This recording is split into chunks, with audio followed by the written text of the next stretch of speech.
Trump maintains ambiguity over a possible intervention and threatens to strike Mexico, while Washington is strengthening its military presence. Trump is making contradictory statements about Venezuela, oscillating between openness to dialogue with Maduro and threats of intervention. Donald Trump claims to be ready to talk with Nicolás Maduro while not ruling out a U.S. intervention in Venezuela. The president also says he is prepared to strike Mexico directly.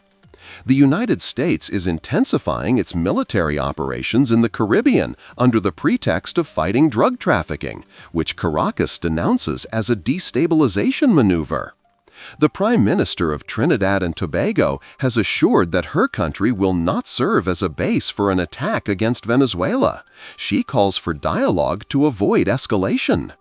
The United States is maintaining strategic ambiguity around Venezuela, while the American military presence in the Caribbean is intensifying. Donald Trump reignited regional tensions by confirming he would speak, at some point, with Venezuelan President Nicolás Maduro, while emphasizing that Maduro has not been good for the United States.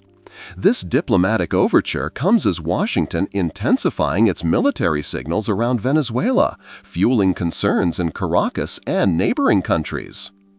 When asked about a possible U.S. military intervention in Venezuela, the president asserted that he was not ruling anything out.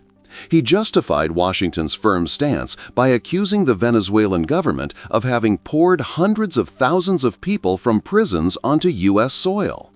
Following these statements, Nicolás Maduro affirmed that he was ready to talk one-on-one. "Whoever wants to talk to Venezuela, we will talk to them, without any problem.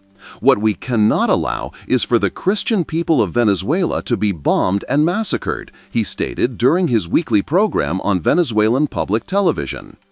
U.S. military campaign in the Caribbean. This escalation comes as the United States conducts a military campaign in the Caribbean Sea and the Pacific, officially aimed at countering drug trafficking. Washington claims to have carried out some 20 strikes against vessels suspected of transporting narcotics, causing at least 83 deaths. The deployment was further reinforced with the arrival of the aircraft carrier Gerald Ford, the largest in the world.